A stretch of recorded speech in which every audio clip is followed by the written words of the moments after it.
All right, today we're going to be removing a toilet so we can replace the floors in this room. We're going to take the toilet out, step-by-step process. Flooring's getting installed next week. We're going to come back after the floors are installed and we're going to put the new toilet in. First thing you're going to do, come down here, shut-off valve, also known as an angle stop, technically speaking. We're going to close it all the way. It's important to make sure that, we'll get to it, but as you do this, that you make sure that valve doesn't leak. This house was built in 1993, I believe, and that valve probably hasn't been closed since then because this looks like the original toilet. So you got to make sure the valve still seats, especially in older homes. But next thing we're going to do, after we get the water off, flush the toilet.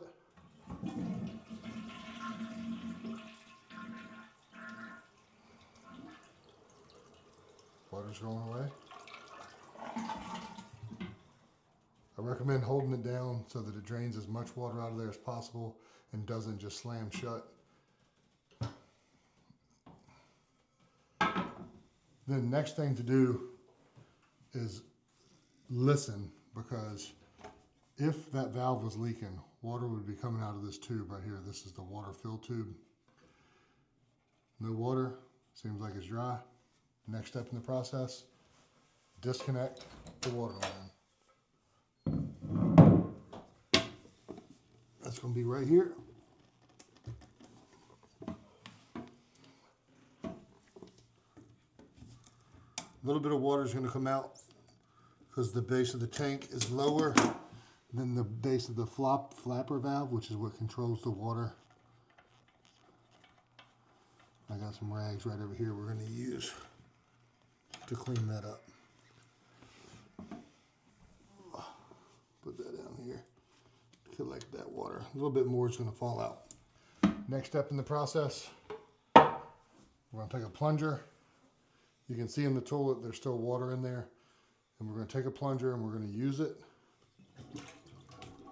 And what it does is it forces the water out of the base of the toilet by forcing air down through the channel. We'll try to show you a diagram of how the toilet base works so you can understand the fluid dynamics of doing what I'm doing. And doing this prevents, when you pick the toilet up from the base, water spilling out everywhere. Still going to somewhat, and we're going to use a trash bag to try to catch it, but this definitely helps. Also helps because every gallon of water weighs 8 pounds. And it helps the toilet weigh much less when you're taking it out.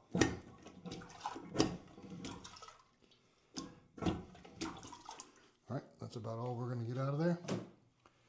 Next step in the process, these covers right here on the side, they're covering up the flange bolts.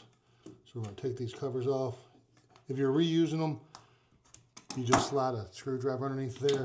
But because we're not reusing them, I'm just going to pull them off with this. Underneath there is going to be a bolt attached to a nut.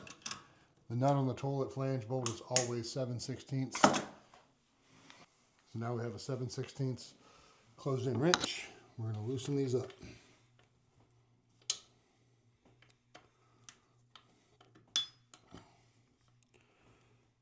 Try to pay attention to the top of the bolt head right there, that as you're turning the nut, that bolt head isn't turning as well. Sometimes these bolts will come loose and you won't be able to get the nut off. See that? Did you see that head turn right then? It got tight, and now you see how both are turning. So we're probably going to have to get a Sawzall and cut that off now. Old bolts, always a problem. Do the same thing on the other side.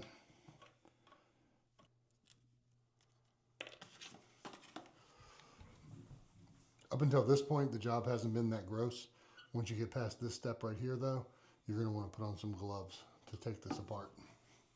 All right, we're back. Got a trusty Sawzall, the bimetal blade. If you don't have this, you can use a hacksaw. You could try to jam a screwdriver in there and hold the bolts still while you turn the nut. This one's kind of rusted together. Probably from my son Bo being over here peeing on it making it rust all up. I don't know. That's the cause at my house. I'm gonna assume he did it here also. But we're gonna cut it free with this machine. Then we're gonna take the toilet out.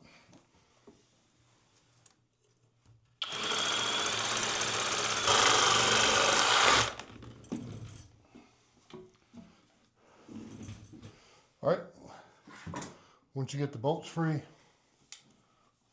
we're going to take our trash bag, large lawn and leaf bag, not a standard house bag. We're going to open it up.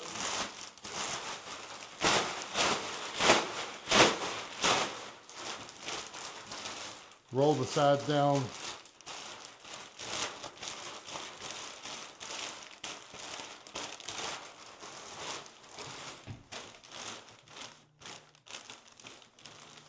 Make it so it's like a trash can bowl. And then we're going to stand over top of the toilet. You want to stand over top like this. Grab underneath here. That's going to be the most centered part of the toilet for you to grab. And as you pick it up, a little bit of water is going to move around. And we're just going to step backwards, set it in this bag so we can make as little mess as possible.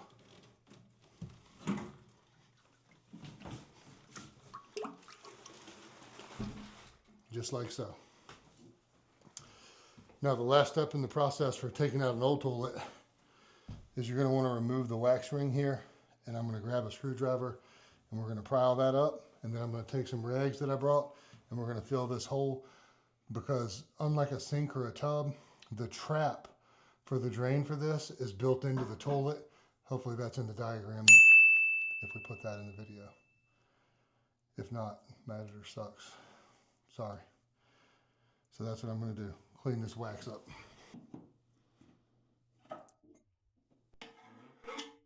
So when you're doing this, it doesn't have to be perfect. It just has to be so you can seat the new wax ring on there and you can get the old bolts out. So don't worry about getting it perfect, but you want to be able to get these old bolts out.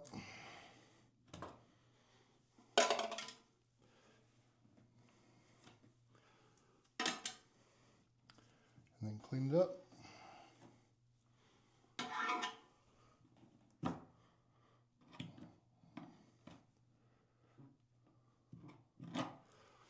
The rags I brought to fill the hole so we don't have the smell in here, just shove them down in here. Make sure, and we'll talk about this when we set the toilet, you pull those rags out before you put the new toilet on. We'll be back after the floors are done. You don't need to watch me carry this outside. It's going to be a struggle. They're heavy. And when the floors are done, we'll show you how to put a new toilet together, put a new toilet in.